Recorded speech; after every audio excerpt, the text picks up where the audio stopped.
E você falou no caso que seu filho chegou a ter obesidade infantil. Sim. Você trabalha também com obesidade infantil? Sim, sim. Embora o meu maior público seja a seletividade, né? Eu trabalho com obesidade, eu trabalho desde da introdução alimentar até os 12, 13 anos, né? Então, eu pego muito esses adolescentes aí também, que estão entrando nessa fase da obesidade infantil, principalmente pós-pandemia, né? Que ficaram em casa, ficaram ociosos, ficaram ansiosos, deixaram de fazer atividade física, né? Então, é um público que eu trabalho também. E como eu trabalho sobre obesidade infantil, eu falo que eu não quero ser a tia que proíbe o alimento e eu não quero que a família seja a que esconde o alimento, né? Tá. Então, é o que eu fiz com o meu filho.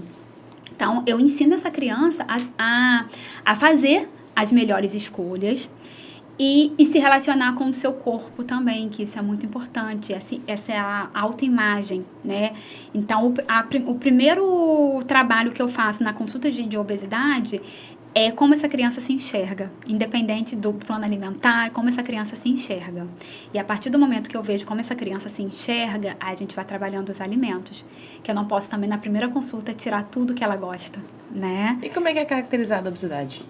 O que leva a característica? Tipo assim, sei lá, o peso normal é 30 quilos. Quando que já é considerado obesidade? Então, a gente tem a curva, né? Então, aquela curvinha que está lá desde da caderneta de vacinação, né? Tem aquela curva. Então, existem fatores pontuais de peso e altura, tá? Então, cada criança, né? Eu tenho que avaliar também a sua família. Então, eu pego uma criança muito alta, uma criança muito baixa. Então, existem os fatores de corte, sim, que eles são mediadores, né? A gente precisa de um mediador. Então, ali, onde que a criança está com sobrepeso, onde o IMC é acima de 19, o IMC é acima de 24. Então, tem todo esse fator, tá? De IMC, que é o índice de massa corporal, de tudo de todo o corpo da criança. Tá? Então, existem os fatores de corte, mas também existe a gente olhar na criança num todo, tá? Então, a gente dá esse diagnóstico de obesidade infantil a partir desses fatores de corte, né? Então, a criança está com IMC acima do que é recomendado. Então, a criança está dentro da obesidade infantil. Se a gente colocá-la numa estatística, ela está ali dentro da obesidade infantil, tá? Mas a gente não trata só a obesidade infantil. Quando eu falo a gente, é a maioria das nutricionistas infantis. A gente não trata só a obesidade infantil, a gente trata todas as patologias que a obesidade infantil traz, tá?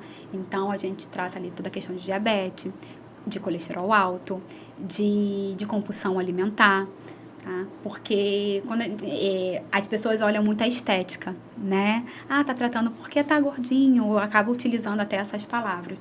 Mas a gente tem que olhar a criança por dentro, como que ela tá, até onde essa obesidade está prejudicando. Então, quando a gente fala de obesidade infantil, é até uma linha que é até difícil a gente entrar, né?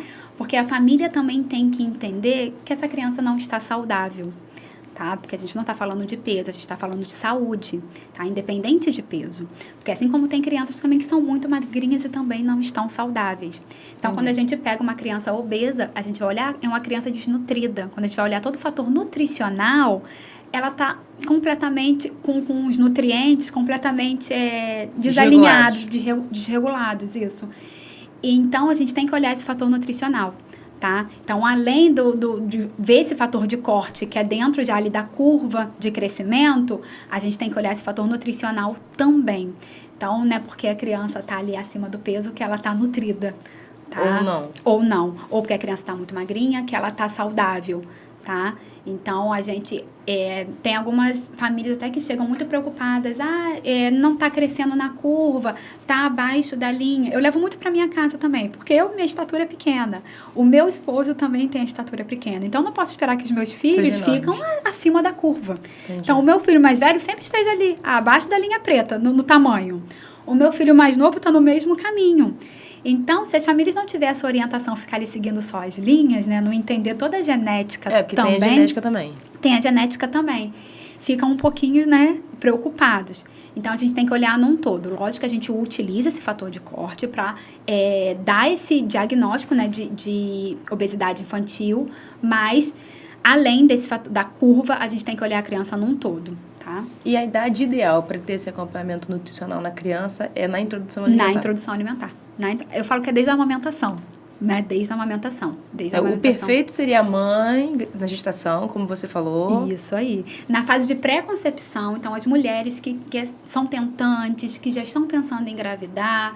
Então, assim, é muito importante ter esse acompanhamento nutricional para que essa concepção ela seja realizada de forma saudável, né? E quando eu falo mulher, não só mulher, o homem também, né? Os dois querem engravidar. Sim. Então, quando está nessa fase de preparo, depois, em toda a gestação, na fase da amamentação, para saber conduzir essa amamentação também, né? Porque muitas mulheres deixam de amamentar por falta de orientação.